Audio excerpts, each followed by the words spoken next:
আসসালামু আলাইকুম বন্ধুরা, দয়া করে আমার কিছু কথা শুনে যাবেন। আমি ফেসবুক লাইভে নতুন, তাই আপনাদের সহযোগিতা কামনা করছি। দয়া করে আপনারা আমাকে একটু সহযোগিতা করেন।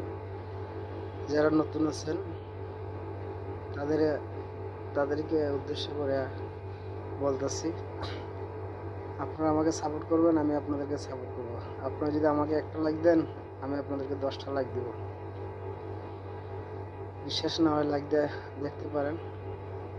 আমি বয়স্ক মানুষ, আমার এক পাও কবর এক পাও মাটিত, মিথ্যা বলবো না। কখন মইরা যাই, মিথ্যা বললে মহাপাপ করে তো লাভ নাই। মিথ্যা বলার মতন পাপ পৃথিবীতে আর হতে পারে না, বুঝছেন? সব পাপের মাপ আছে, মিথ্যা, সুদ খাওয়া, জিনা করা, এগুলো কিন্তু মাপ নাই। তাই মিথ্যা বলবো না। আপনারা যারা যারা লাইক কমেন্ট করবেন, আমি আপনাদের আইডিতে ঢুকে গিয়া তার চেয়ে বেশি লাইক কমেন্ট করব, কথা দিলাম। আপনারা আমার পাশে থাকবেন, আমি আপনাদের পাশে থাকবো, বুঝতে পারছেন? আর একটা কথা, আমি খুব অসুস্থ, দোয়া করবেন আমার জন্য। চেহারাটা দেখলে তো বুঝতে পারতেছেন, খুব বেশি শরীর খারাপ। খালি গায়ে রুমের মধ্যে শুয়ে রয়েছি। কাজের জন্য আসছিলাম বাসা থেকে অনেক দূর, বাড়ি থেকে অনেক দূর, কিন্তু জ্বরের কারণে কাজ করতে পারতেছি না। আজকে 2 দিন রুমে শুয়ে রয়েছি। নতুন নতুন যারা আছেন ইউজার,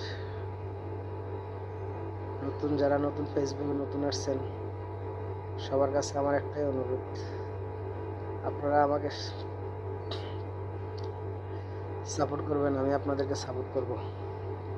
আমি অসুস্থতার কারণে কথা বলতে পারতেছি না। আমার জন্য আপনারা দোয়া করবেন, আমি আপনাদের জন্য দোয়া করি, যাতে আল্লাহ তাআলা আপনাদেরকে সুস্থ রাখেন, ভালো রাখেন। তাই একটা কথা হইলো কি জানেন, ফেসবুক সবাইকে ইনকামের রাস্তা দিছে। অনলাইনে তো থাকেন নিজের টাকা এমবি বইরা, একটা লাইক দিলে কিছু হবে না।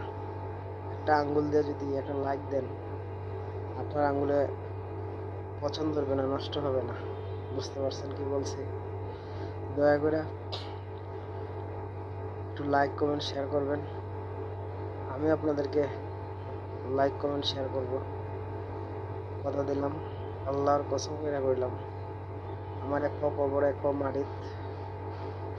আমি আপনাদের কাছে একটাই অনুরোধ, মৃত্যু পথযাত্রী কখনো মিথ্যা কথা বলতে পারে না, বুঝছেন কি কইছে?